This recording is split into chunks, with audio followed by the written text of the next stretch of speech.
Hay secretos que las familias guardan por generaciones, secretos que sería mejor nunca descubrir.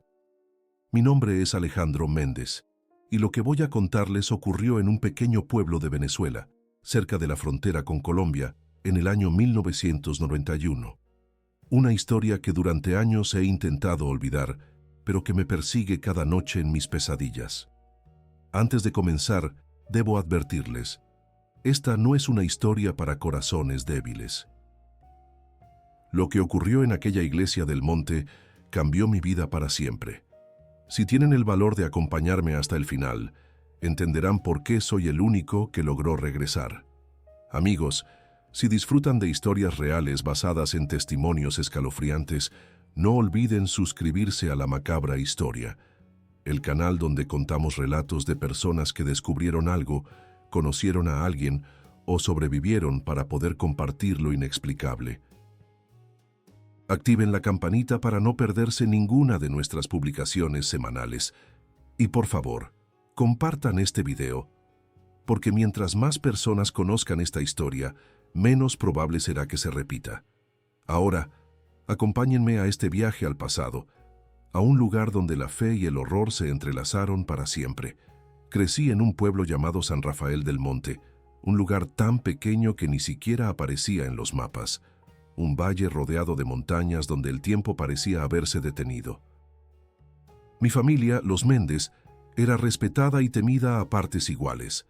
Mi padre, Francisco Méndez, era un hombre austero, de pocas palabras, dueño de la única hacienda cafetalera importante de la región.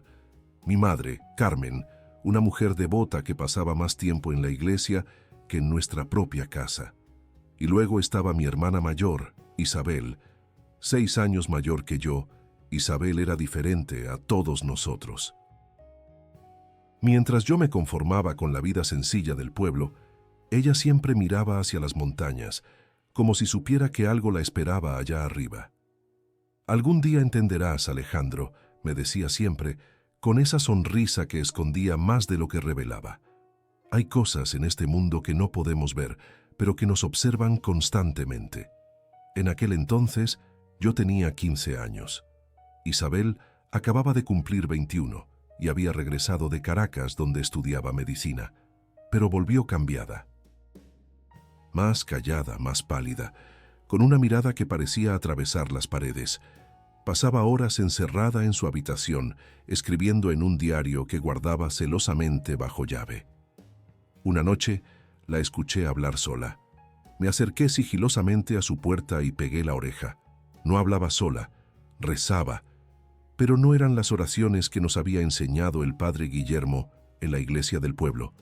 Eran palabras extrañas, en un idioma que no reconocí, entremezcladas con sollozos y risas ahogadas.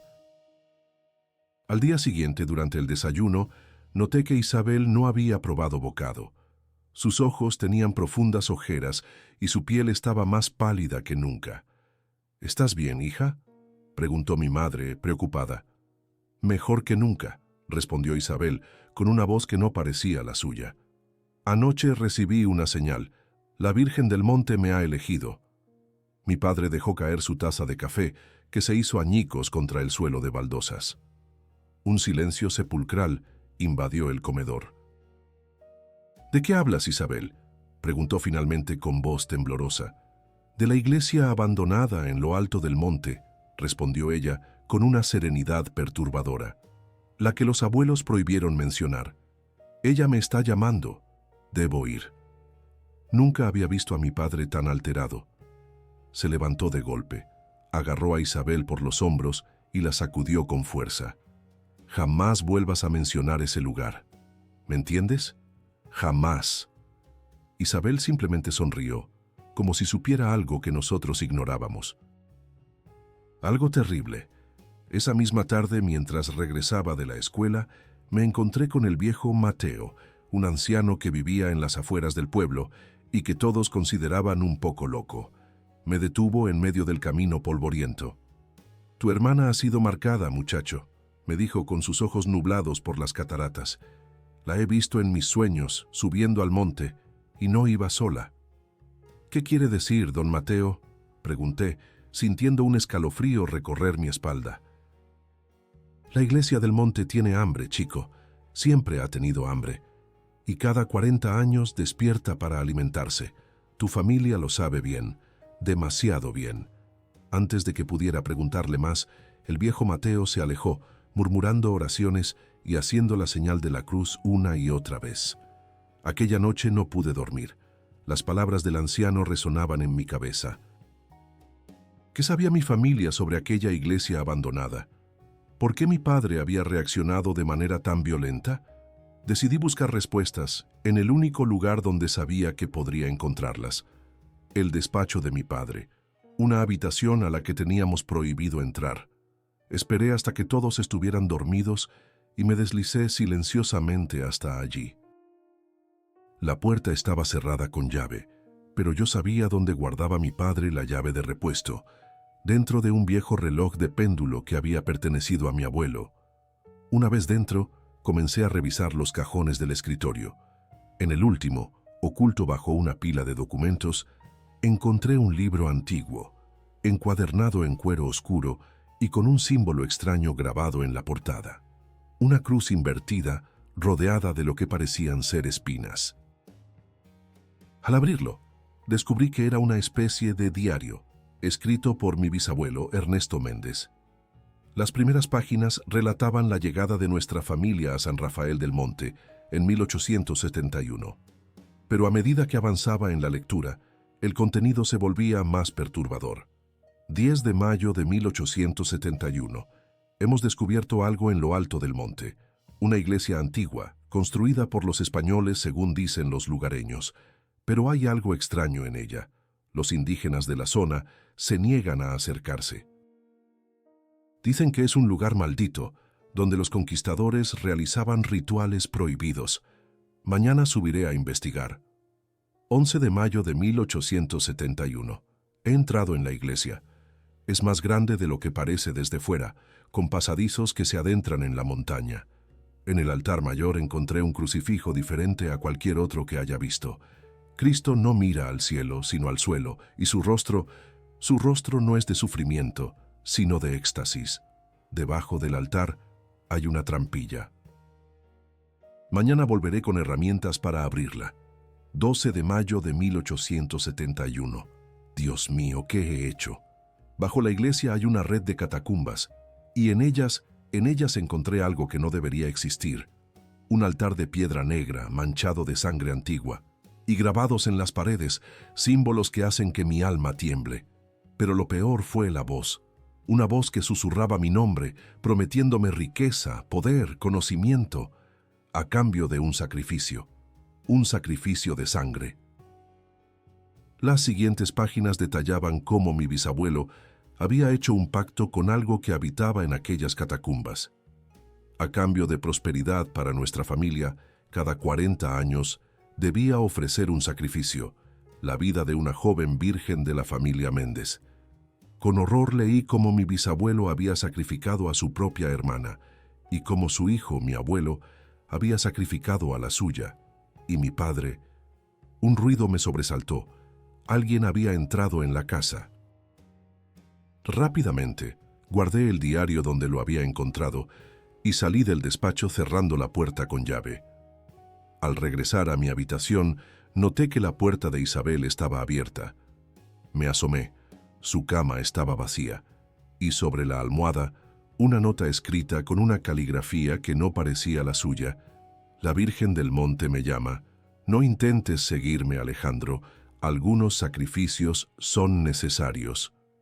En ese momento, supe que debía actuar rápido. Isabel se dirigía hacia la iglesia del monte. Y si lo que había leído era cierto, mi padre también iría tras ella. No para salvarla, sino para completar el ritual que había comenzado nuestro bisabuelo más de un siglo atrás. Salí de casa sin hacer ruido, llevando solo una linterna y el cuchillo de caza que mi padre me había regalado en mi último cumpleaños. La noche era fría y una espesa niebla comenzaba a descender desde las montañas, como si quisiera ocultar los horrores que estaban por venir. El camino hacia la iglesia del monte no era fácil. Un sendero estrecho y empinado, casi borrado por el tiempo y la vegetación. Pero algo me guiaba, como si una fuerza invisible tirara de mí hacia arriba, hacia aquella construcción que nadie en el pueblo se atrevía a mencionar. Mientras ascendía, recordé las historias que circulaban en susurros entre los ancianos del pueblo, historias sobre desapariciones misteriosas cada 4 décadas, jóvenes que subían al monte y nunca regresaban. Y siempre, después de cada desaparición, la familia Méndez prosperaba inexplicablemente. La niebla se hacía más densa a medida que ganaba altura. El aire se volvía más frío, más pesado, como si estuviera cargado de presencias invisibles. Y entonces la vi, recortada contra el cielo nocturno, la silueta de la iglesia del monte. No era una construcción imponente. De hecho, desde fuera parecía una simple capilla colonial, con su campanario desmoronado y sus paredes cubiertas de enredaderas. Pero había algo en ella, una sensación de antigüedad y maldad que hizo que mi corazón latiera más rápido. La puerta principal estaba entreabierta. Un débil resplandor de velas se filtraba por la abertura. Alguien había llegado antes que yo. Con el corazón en la garganta, empujé la pesada puerta de madera. El interior de la iglesia era mucho más grande de lo que sugería su aspecto exterior. Una nave central con bancos carcomidos por la humedad y el tiempo. Y al fondo, el altar mayor, iluminado por docenas de velas negras. Frente al altar, de rodillas, estaba Isabel, pero no estaba sola. A su lado, vestido con una túnica negra que nunca le había visto, estaba mi padre. Y detrás de ellos, otras figuras encapuchadas que no pude reconocer. Me oculté detrás de uno de los pilares, tratando de controlar mi respiración.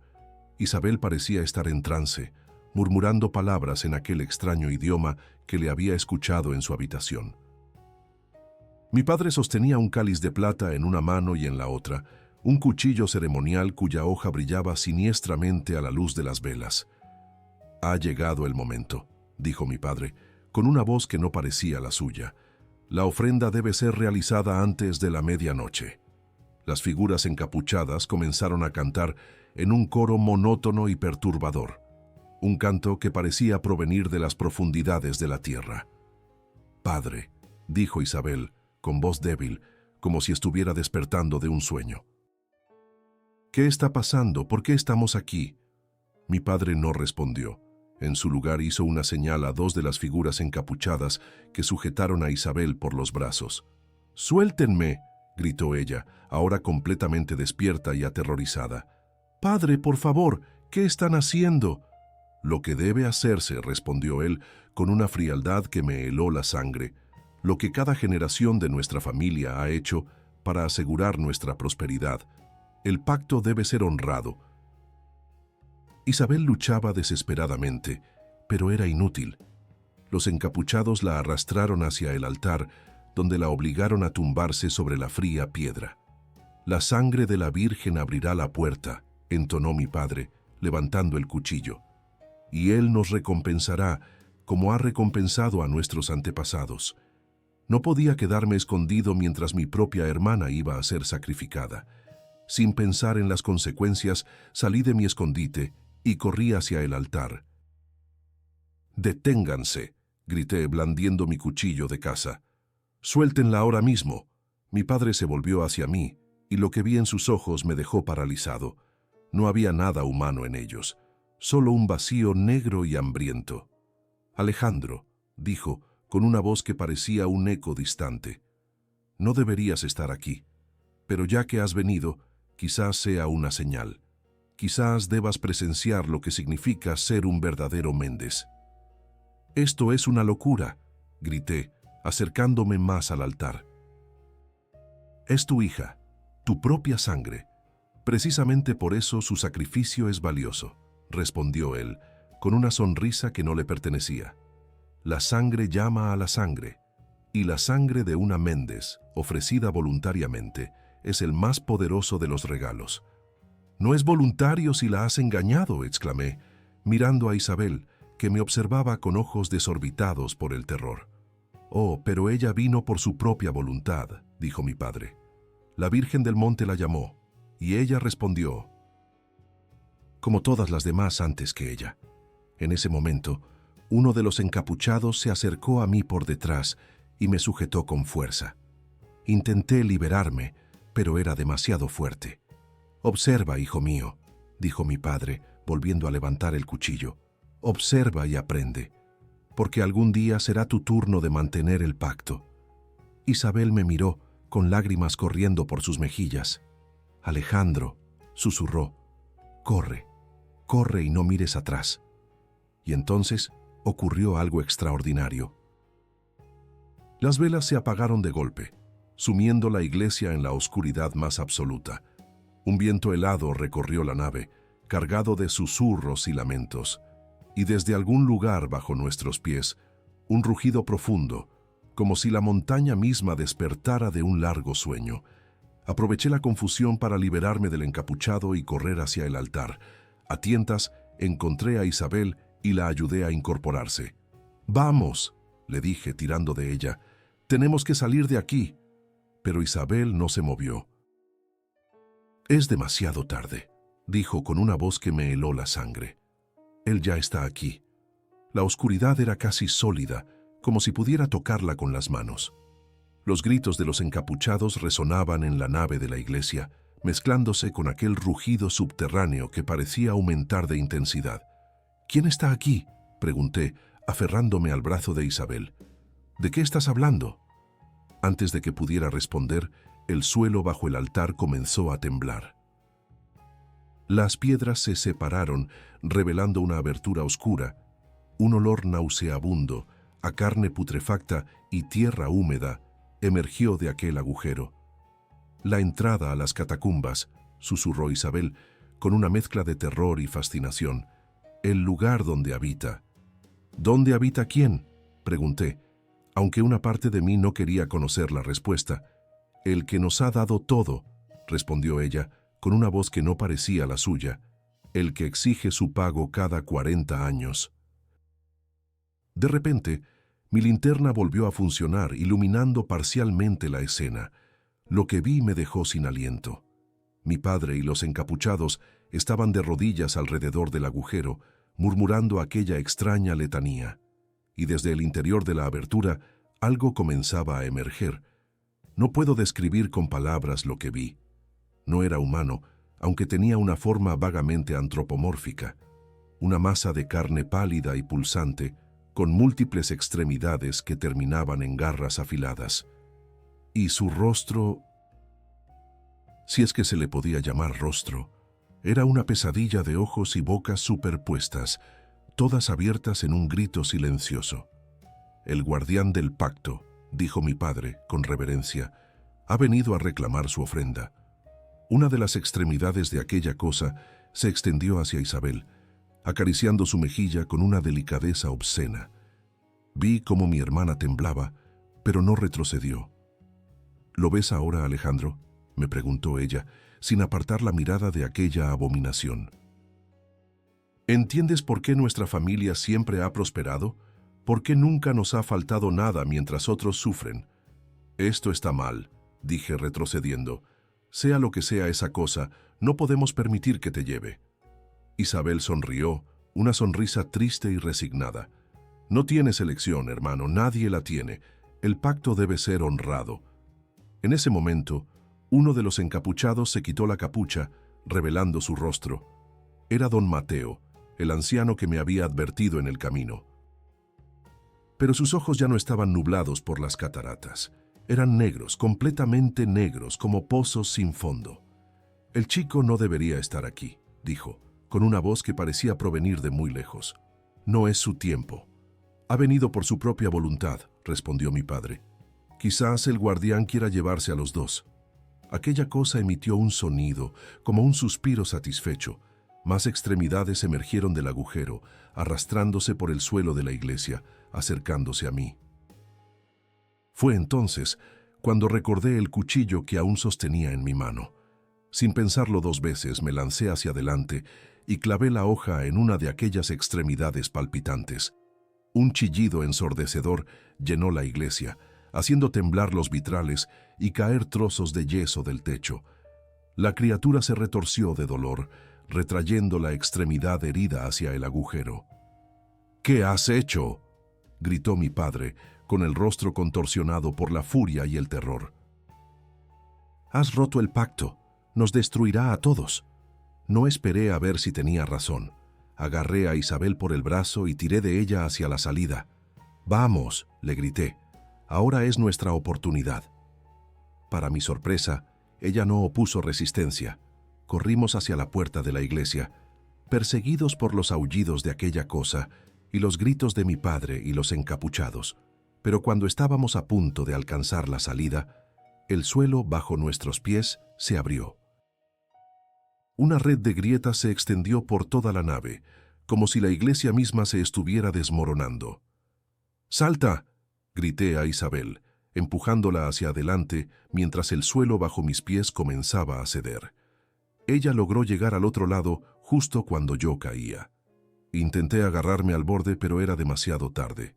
Caí en la oscuridad, entre cascotes y polvo, hacia lo que parecía ser un abismo sin fondo. Lo último que vi fue el rostro de Isabel, asomado al borde del agujero, gritando mi nombre. Y luego, oscuridad.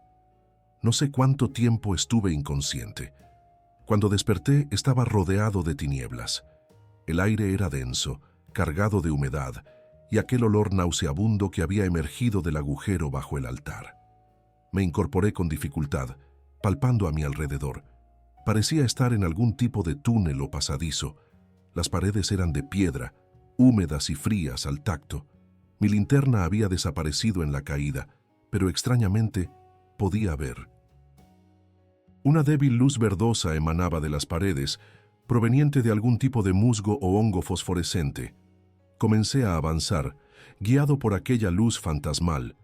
El túnel se bifurcaba en múltiples direcciones, formando un laberinto subterráneo que parecía extenderse bajo toda la montaña. A medida que avanzaba, comencé a notar detalles perturbadores. En las paredes, grabados antiguos mostraban escenas de rituales macabros. Figuras humanas arrodilladas ante seres de formas imposibles, sacrificios.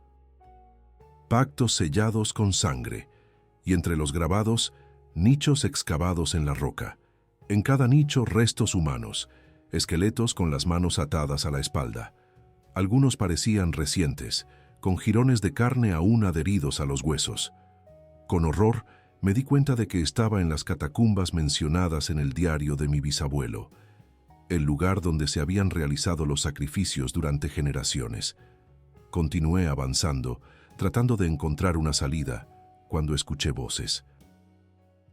Me detuve, aguzando el oído. Eran cánticos similares a los que había escuchado en la iglesia, pero más profundos, más antiguos. Siguiendo el sonido, llegué a una cámara circular. En el centro, un altar de piedra negra, idéntico al descrito por mi bisabuelo. Y alrededor del altar figuras encapuchadas, pero no eran los mismos que había visto arriba. Estos encapuchados llevaban túnicas de un rojo oscuro, casi negro, y sus rostros estaban ocultos tras máscaras que representaban rostros en agonía. En el altar, atada con gruesas cadenas, estaba Isabel. Su piel estaba pálida, casi translúcida, y sus ojos, completamente blancos, miraban al techo sin ver. Y sobre ella, inclinada como un amante obsceno, aquella criatura que había emergido del agujero bajo el altar de la iglesia. Sus múltiples bocas besaban el cuerpo de mi hermana, dejando marcas rojizas en su piel. Me quedé paralizado, incapaz de moverme o gritar. Uno de los encapuchados se volvió hacia mí, como si hubiera sentido mi presencia. «El hermano», dijo, con una voz que no parecía humana, «ha venido a presenciar la unión». Los demás encapuchados se volvieron también, y aunque no podía ver sus rostros tras las máscaras, sentí sus miradas penetrantes, cargadas de una malevolencia antigua. «¡Aléjense de ella!», grité, buscando desesperadamente algo que pudiera usar como arma. Los encapuchados no se movieron, pero la criatura sobre Isabel levantó lo que parecía ser su cabeza, fijando en mí decenas de ojos que parpadeaban sin sincronía. «El pacto está roto», dijo uno de los encapuchados. «El sacrificio ha sido manchado con violencia. El guardián no está complacido». «Requiere más», dijo otro. «Requiere ambos, la hermana y el hermano, la virgen y el guerrero». La criatura emitió un sonido, como un gorjeo satisfecho, y extendió varias de sus extremidades hacia mí. Retrocedí chocando contra la pared de la cámara. No había escapatoria. Estaba atrapado a merced de aquella cosa y sus adoradores. Fue entonces cuando noté algo en el suelo, cerca de mis pies. Un objeto metálico, parcialmente oculto entre el polvo. Me agaché y lo recogí. Era el cuchillo ceremonial que mi padre había sostenido en la iglesia. Sin pensarlo dos veces, me lancé hacia adelante, esquivando las extremidades de la criatura y a los encapuchados. Llegué hasta el altar y con un movimiento rápido, corté las cadenas que sujetaban a Isabel. «¡Vamos!», le grité sacudiéndola. «Despierta, Isabel. Tenemos que irnos». Sus ojos blancos se fijaron en mí, sin reconocimiento. «Es demasiado tarde», dijo, con una voz que parecía un eco distante. «Ya soy parte de él y pronto tú también lo serás». La criatura emitió un rugido furioso y sus extremidades se cerraron alrededor de mi cuello, levantándome del suelo. Sentí cómo me faltaba el aire, cómo mi visión se nublaba. En un último acto de desesperación, clavé el cuchillo ceremonial en lo que parecía ser el centro de aquella masa pulsante. Un chillido inhumano llenó la cámara, haciendo vibrar las paredes. La criatura me soltó y comenzó a retorcerse, expulsando un líquido negro y viscoso por todas sus bocas. Los encapuchados retrocedieron, murmurando en aquel idioma extraño, cada vez más agitados. «El sello se rompe», gritó uno. «El pacto está deshecho». «¡Huid!», gritó otro. «La montaña caerá sobre nosotros». Y tal como habían predicho, la cámara comenzó a temblar. Grietas aparecieron en las paredes y trozos de roca se desprendieron del techo. No tenía tiempo que perder. Cargué a Isabel sobre mi hombro, ignorando sus débiles protestas, y corrí hacia la salida de la cámara. Los túneles se derrumbaban a mi paso, como si la montaña entera estuviera colapsando. Guiado más por instinto que por conocimiento, me adentré en el laberinto subterráneo, buscando desesperadamente una salida, y entonces, cuando todo parecía perdido, vi un rayo de luz natural, una abertura en el techo de uno de los túneles que parecía conducir al exterior. Con las últimas fuerzas que me quedaban, escalé hacia aquella luz, arrastrando a Isabel conmigo. Emergimos a la luz del amanecer, en una ladera de la montaña, justo cuando un estruendo ensordecedor anunciaba el colapso total de las catacumbas. Amigos, si han llegado hasta este punto de la historia, quiero agradecerles por su valentía. Lo que estoy a punto de revelarles en los siguientes capítulos es la parte más oscura y perturbadora de mi experiencia. Si aún no se han suscrito a la macabra historia, este es el momento perfecto para hacerlo. Cada semana compartimos relatos como este, historias de personas que han sobrevivido para contarnos lo inexplicable. Activen la campanita y compartan este video con aquellos que aprecian los misterios que se esconden en las sombras. Y ahora, prepárense para descubrir por qué digo que nadie volvió de aquella iglesia, excepto yo. El sol comenzaba a asomar por el horizonte, tiñendo el cielo de tonos rojizos y dorados. Un nuevo día nacía, pero para mí era como si hubiera vivido 1000 años en aquella noche interminable. Isabel yacía a mi lado, inconsciente pero respirando. Su piel seguía pálida, pero sus ojos habían vuelto a la normalidad. La examiné cuidadosamente. No tenía heridas visibles, pero en su cuello, justo sobre la yugular, había una marca, un símbolo que reconocí de los grabados en las catacumbas, la cruz invertida rodeada de espinas. Descansamos allí, en la ladera de la montaña, hasta que reuní fuerzas suficientes para cargar a Isabel y comenzar el descenso hacia el pueblo. El camino era difícil, y varias veces estuve a punto de caer, pero la determinación de poner a mi hermana a salvo me mantuvo en pie. Cuando finalmente alcanzamos San Rafael del Monte, lo que encontramos me dejó helado. El pueblo estaba desierto, las calles vacías, las casas cerradas a cal y canto. Un silencio sepulcral lo envolvía todo, roto únicamente por el lejano tentar nuevamente a continuar editar capítulo 4. La maldición de los Méndez. Continuación. Cuando finalmente alcanzamos San Rafael del Monte, lo que encontramos me dejó helado. El pueblo estaba desierto, las calles vacías, las casas cerradas a cal y canto. Un silencio sepulcral lo envolvía todo, roto únicamente por el lejano tañido de la campana de la iglesia del pueblo. Llevé a Isabel a nuestra casa, esperando encontrar a mi madre, pero la vivienda también estaba vacía. Todo estaba exactamente como lo habíamos dejado la noche anterior, como si el tiempo se hubiera detenido. Acosté a Isabel en su cama y busqué agua y comida. Mientras preparaba un caldo para ambos, mi hermana comenzó a agitarse en sueños, murmurando palabras ininteligibles. Me acerqué a ella y le puse una mano en la frente. Ardía de fiebre. Sus ojos se abrieron de golpe, pero no me miraban a mí.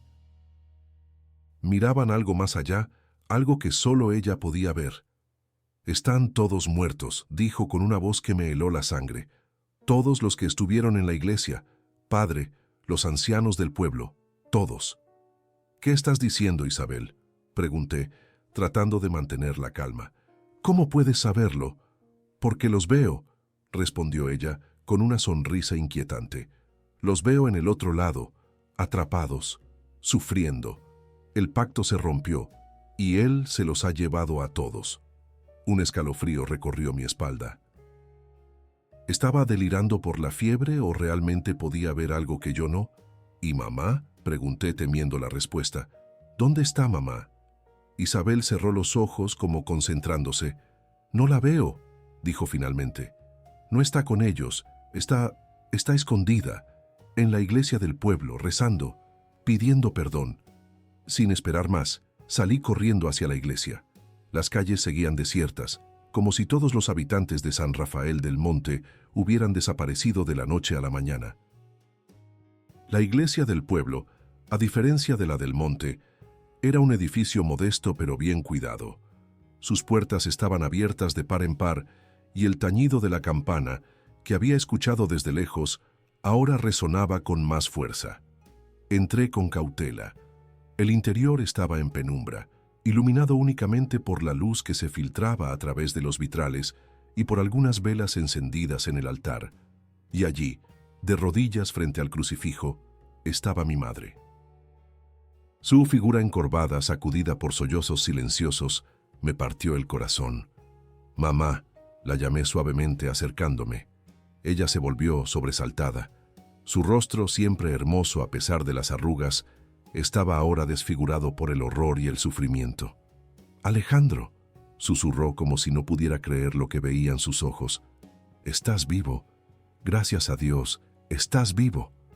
Corrió hacia mí y me abrazó con fuerza, llorando sobre mi hombro. «Lo sabía», dijo entre sollozos. «Sabía que tu padre tramaba algo horrible. Cuando Isabel comenzó a hablar de la Virgen del Monte, supe que él la había elegido, como su padre eligió a su hermana antes que ella, y su abuelo antes que él». «¿Lo sabías?», pregunté, separándome para mirarla a los ojos. «¿Sabías lo del pacto? ¿Lo de los sacrificios?». Ella asintió con expresión culpable. «Lo descubrí poco después de casarme con tu padre. Encontré el diario de su abuelo, el mismo que tú encontraste anoche». «¿Y por qué no dijiste nada? ¿Por qué no nos alejaste de aquí?». «Intenté huir contigo e Isabel cuando erais pequeños», confesó con la voz quebrada. «Pero tu padre nos encontró. Me amenazó.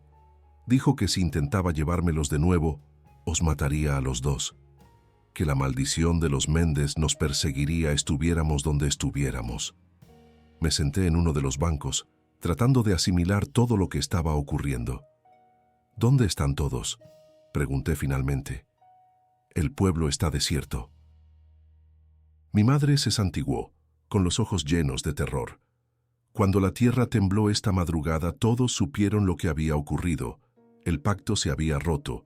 La cosa que habitaba en la iglesia del monte había sido liberada o destruida, y con ella la maldición que mantenía próspero al pueblo.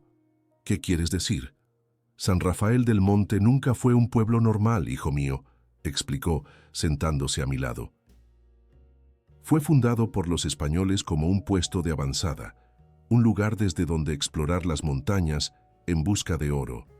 Pero lo que encontraron fue algo mucho más valioso y mucho más peligroso.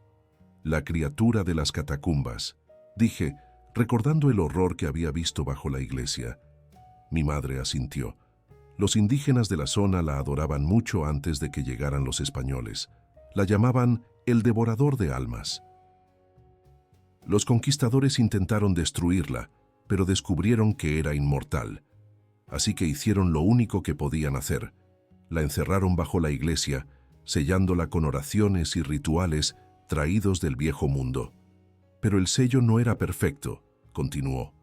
Cada 40 años, cuando las estrellas se alineaban de cierta manera, la criatura despertaba, hambrienta, y exigía un sacrificio para volver a dormirse. Si no lo recibía, destruiría todo el pueblo. Y mi bisabuelo hizo un pacto con ella, dije recordando lo que había leído en el diario.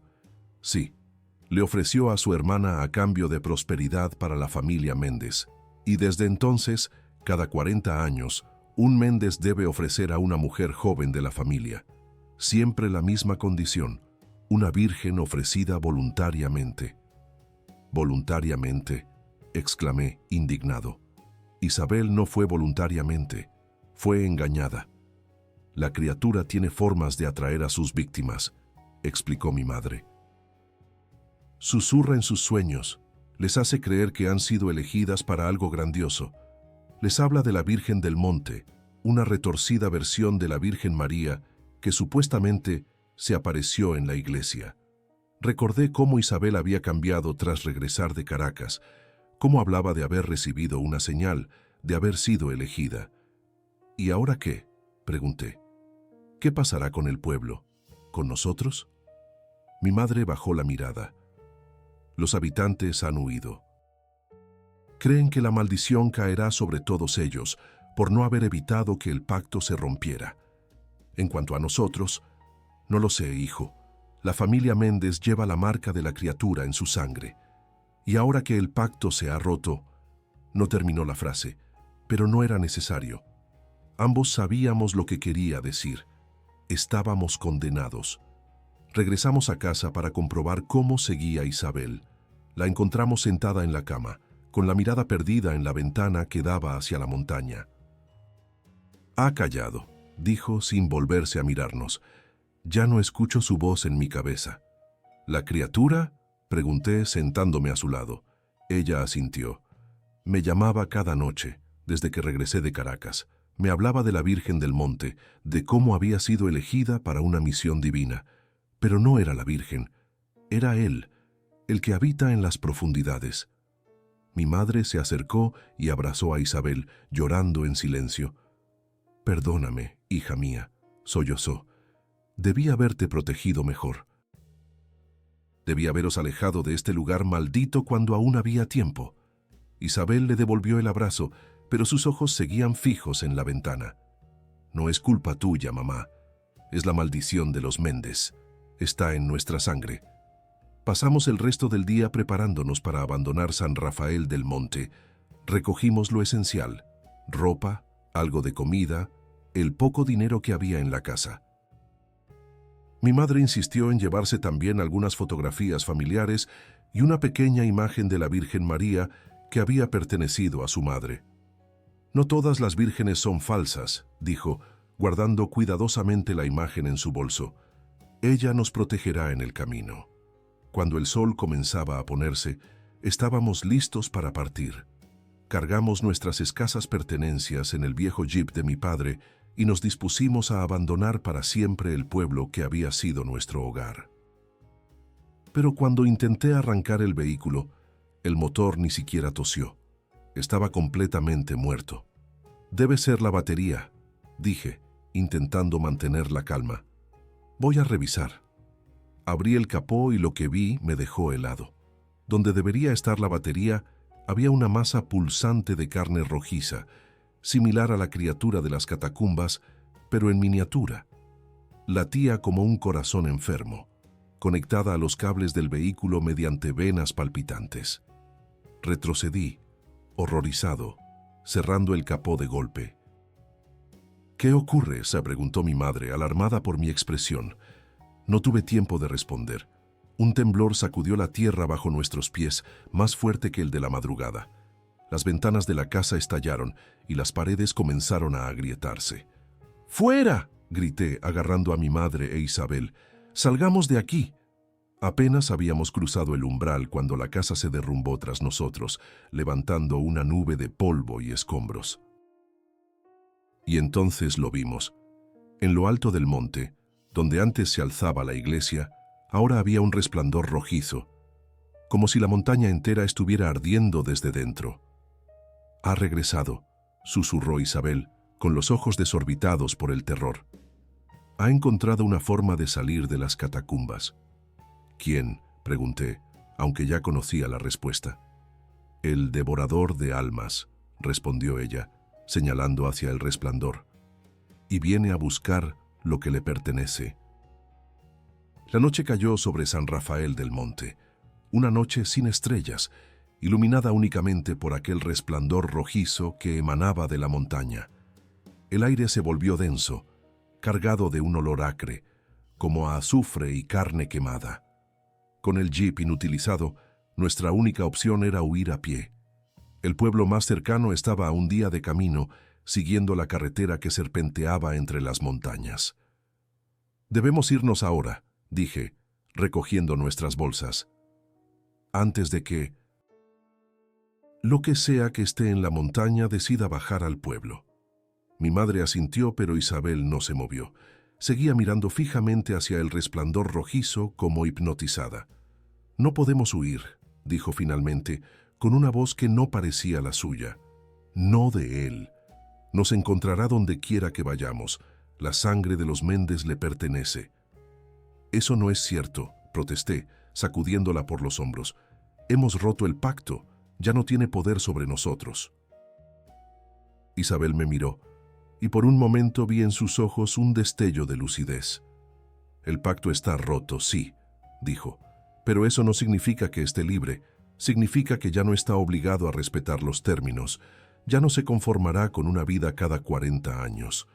Ahora quiere todas las almas Méndez, y no parará hasta conseguirlas».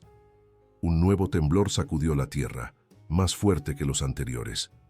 A lo lejos, en dirección a la montaña, se escuchó un rugido, como el de un animal herido pero furioso. «Vamos», insistí, tirando de Isabel. «No hay tiempo que perder». Esta vez me siguió, aunque sus movimientos eran mecánicos como los de una sonámbula. Mi madre iba delante, guiándonos a través de las calles desiertas del pueblo hacia la carretera principal. Habíamos avanzado apenas unos metros cuando Isabel se detuvo de nuevo, llevándose las manos a la cabeza. «Lo oigo», gimió, cerrando los ojos con fuerza. «Está en mi cabeza otra vez. Me está llamando». Intenté sujetarla, pero con una fuerza que no parecía propia de ella, me empujó, haciéndome caer al suelo. Cuando me incorporé, vi cómo corría en dirección contraria, hacia la montaña. «¡Isabel!», grité, corriendo tras ella. «¡Detente!». Pero era como si no me escuchara. Corría con una velocidad sobrehumana, adentrándose en el bosque que rodeaba el pueblo, en dirección a aquel resplandor rojizo. Mi madre me alcanzó, jadeando por el esfuerzo. «La ha poseído», exclamó, con el rostro contraído por el terror. «La criatura la ha reclamado». No podía aceptarlo. No después de todo lo que habíamos pasado. No iba a perder a mi hermana ahora. «Voy a buscarla», dije, decidido. «Tú sigue por la carretera. Busca ayuda en el próximo pueblo. Volveré con Isabel, te lo prometo». Mi madre me abrazó con fuerza, llorando. «Ten cuidado, hijo mío», susurró. «Y recuerda, la criatura miente. No creas nada de lo que te diga o te muestre. Con estas palabras resonando en mi mente, me adentré en el bosque, siguiendo las huellas de Isabel. La vegetación era densa, y la única luz provenía de aquel resplandor rojizo que parecía cada vez más cercano. No sé cuánto tiempo caminé, guiado más por instinto que por señales visibles. Los sonidos del bosque nocturno me rodeaban, el ulular de un búho, el crujir de las ramas bajo mis pies, y cada vez más fuerte, aquel rugido que había escuchado desde el pueblo. Finalmente, llegué a un claro. Y lo que vi allí me dejó paralizado. En el centro había un círculo de piedras similar a un antiguo dolmen, y en medio del círculo Isabel, de rodillas, con los brazos extendidos hacia el cielo. No estaba sola. A su alrededor, figuras encapuchadas con túnicas rojas murmuraban en aquel idioma extraño que había escuchado en las catacumbas, y frente a ella, emergiendo de la tierra como una obscena parodia de nacimiento, estaba la criatura. No era exactamente igual a la que había visto en las catacumbas, era más grande, más definida, y tenía un rostro que me heló la sangre, porque era el rostro de mi padre, pero distorsionado, como visto a través de un cristal roto, con aquellos ojos y bocas extra abriéndose y cerrándose por toda la superficie. «Bienvenido, hijo mío», dijo la criatura, con una voz que era una horrible mezcla de la de mi padre y algo mucho más antiguo y profundo. «Te estábamos esperando». Isabel se volvió hacia mí, y lo que vi en sus ojos me partió el alma. Ya no había nada humano en ellos, solo un vacío negro y hambriento, idéntico al que había visto en los ojos de mi padre en la iglesia del monte. «Únete a nosotros, Alejandro», dijo, con una voz que no era la suya. «La sangre de los Méndez debe ser reunificada. Es la única forma de completar el ritual». «¿Qué ritual?», pregunté, tratando de ganar tiempo mientras buscaba desesperadamente una forma de salvar a Isabel. «El ritual que comenzó hace siglos», respondió la criatura. «Cuando los primeros conquistadores llegaron a estas montañas, buscando oro, y encontraron algo mucho más valioso: conocimiento, poder, inmortalidad». Las figuras encapuchadas se apartaron, revelando algo que no había visto antes: un altar de piedra, idéntico al de las catacumbas, y sobre él un libro. No un libro. El libro, el mismo diario de cuero oscuro que había encontrado en el despacho de mi padre. «El diario de mi bisabuelo», murmuré acercándome involuntariamente. «No», dijo la criatura, con una risa que reverberó en el claro como un trueno distante. «El diario de algo mucho más antiguo. Tu bisabuelo simplemente añadió su capítulo a una historia que comenzó mucho antes de que los humanos caminaran erguidos». Isabel se levantó y caminó hacia el altar, tomando el libro entre sus manos. «Léelo», me invitó, extendiéndolo hacia mí. «Lee la verdadera historia de nuestra familia. La verdadera historia de este lugar». Una parte de mí quería huir, correr lo más lejos posible de aquel horror, pero otra parte, una parte que no reconocía como propia, me empujaba a tomar el libro, a abrirlo, a sumergirme en sus secretos. Con manos temblorosas lo agarré. El cuero se sentía cálido al tacto, como si tuviera vida propia. Lo abrí y lo que vi me dejó sin aliento. Las páginas estaban escritas en sangre. Sangre que aún parecía fresca, que se movía sobre el papel formando palabras y símbolos en constante cambio. Y comencé a leer. O más bien, las palabras comenzaron a fluir directamente a mi mente, sin necesidad de ser leídas. En el principio, no existía el tiempo ni el espacio como los conocéis. Solo había hambre, una hambre infinita que devoraba la nada y creaba el todo. Yo soy esa hambre. Yo soy el devorador de mundos, el padre de la oscuridad, el que espera entre las estrellas. Los primeros humanos que llegaron a estas montañas me reconocieron, me adoraron, me alimentaron con su sangre y su miedo, y a cambio les di conocimiento. Les enseñé secretos que ningún mortal debería conocer: cómo prolongar la vida, cómo hablar con los muertos, cómo doblegar la voluntad de otros. Pero luego llegaron los hombres de hierro, con sus cruces y sus oraciones. Me encerraron bajo la montaña, sellándome con rituales robados de antiguas tradiciones. Me debilitaron, pero no pudieron destruirme. Nada puede destruir el hambre primordial. Y entonces llegó Ernesto Méndez, tu bisabuelo. Un hombre ambicioso, sediento de poder. Hicimos un pacto. Le daría riqueza y conocimiento a cambio de sangre.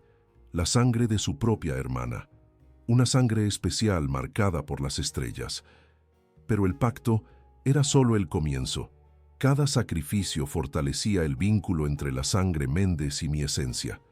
Cada generación, la sangre se volvía más como la mía. Y ahora, después de 4 generaciones, el círculo está completo. La sangre Méndez es mi sangre, y ha llegado el momento de reclamarla. Cerré el libro de golpe, horrorizado por lo que acababa de leer. No era un simple pacto para obtener prosperidad, era algo mucho más siniestro. La criatura había estado modificando lentamente la sangre de mi familia, generación tras generación, convirtiéndonos en... ¿En qué? ¿En versiones de sí misma? ¿Lo entiendes ahora? Sí, preguntó Isabel, o lo que una vez había sido Isabel. No estamos poseídos, estamos evolucionando, convirtiéndonos en algo más grande, más antiguo, más poderoso. Eso no es evolución, repliqué, retrocediendo. Es corrupción, perversión, y no voy a permitir que te suceda a ti, Isabel, ni a mí. La criatura con el rostro de mi padre rugió, un sonido que sacudió los árboles y levantó una nube de hojas muertas. No tienes elección, hijo mío, dijo extendiendo sus múltiples extremidades hacia mí. La sangre llama a la sangre, y tu sangre es mía. Las figuras encapuchadas comenzaron a cerrar el círculo a mi alrededor, murmurando cada vez más rápido en aquel idioma incomprensible. Isabel se unió a ellos con el libro abierto en sus manos, recitando palabras que parecían quemar el aire. Estaba atrapado. No había escapatoria. La criatura se acercaba, sus bocas abiertas en anticipación, sus ojos fijos en mí con un hambre milenaria. Y entonces, cuando todo parecía perdido, recordé las palabras de mi madre. La criatura miente. No creas nada de lo que te diga o te muestre. ¿Y si todo esto era una ilusión? ¿Un truco para hacerme aceptar mi destino? ¿Para quebrar mi voluntad? Con un último acto de desafío, saqué de mi bolsillo la pequeña imagen de la Virgen María que mi madre había guardado. La sostuve en alto como un escudo. «Te rechazo», grité a la criatura. «Rechazo tu sangre, tu pacto, tu verdad. No soy tuyo y nunca lo seré». La imagen en mi mano comenzó a brillar, no con el resplandor rojizo de la criatura, sino con una luz blanca, pura, cegadora. Las figuras encapuchadas retrocedieron, cubriéndose los ojos y aullando de dolor. La criatura rugió, un sonido lleno de furia y... ¿miedo? Sus extremidades se retorcieron, alejándose de la luz como si les quemara. «Isabel», llamé a mi hermana que seguía de pie junto al altar con el libro en sus manos. «Isabel, reacciona, soy yo, Alejandro, tu hermano». Por un instante vi un destello de reconocimiento en sus ojos, un parpadeo de humanidad en medio de aquel vacío negro. «Alejandro», susurró con su verdadera voz. ¿Qué está pasando? ¿Dónde estamos? Ven conmigo», grité, extendiendo mi mano libre hacia ella. «Ahora, Isabel, antes de que sea demasiado tarde». Dio un paso hacia mí y luego otro, pero cuando estaba a punto de alcanzar mi mano, la criatura rugió de nuevo y el suelo bajo nuestros pies se abrió. Un abismo de oscuridad se extendió entre Isabel y yo, separándonos. «¡Salta!», grité, inclinándome todo lo que pude sobre el abismo con la mano extendida. «Puedes hacerlo». Isabel miró al abismo, luego a mí, y finalmente a la criatura que se retorcía de dolor bajo la luz de la imagen de la Virgen. «Es demasiado tarde para mí», dijo, con lágrimas en los ojos. «La sangre Méndez ya ha sido reclamada, pero tú puedes salvarte, Alejandro. Huye, vive, y no permitas que esto se repita. Antes de que pudiera protestar, Isabel arrojó el libro al abismo. Un aullido sobrenatural emergió de sus páginas mientras caía en la oscuridad. La criatura rugió de nuevo, esta vez un sonido de pura agonía, y se lanzó tras el libro, arrastrando consigo a las figuras encapuchadas. El suelo comenzó a cerrarse, el abismo a desaparecer. Isabel estaba al otro lado, sonriendo tristemente. «Te quiero, hermano», dijo, mientras la tierra se cerraba entre nosotros. «Siempre te querré». Y entonces, silencio. El claro estaba vacío, exceptuando la pequeña imagen de la Virgen que aún sostenía en mi mano, ahora sin brillo. No había rastro de Isabel, de la criatura, de las figuras encapuchadas, ni siquiera del círculo de piedras o el altar. Como en trance, comencé a caminar de regreso al pueblo. La luz rojiza había desaparecido y el cielo comenzaba a aclararse con las primeras luces del amanecer.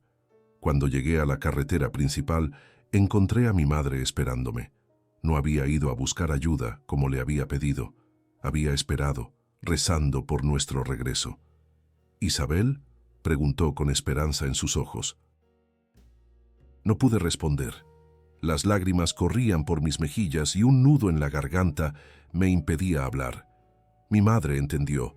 Me abrazó en silencio, compartiendo mi dolor. Esa misma mañana abandonamos San Rafael del Monte para siempre. El jeep milagrosamente funcionaba de nuevo. No había rastro de aquella masa pulsante bajo el capó. Nunca regresamos. Nunca hablamos de lo ocurrido. Y nunca más supimos nada de Isabel, ni de mi padre, ni de ninguno de los habitantes del pueblo.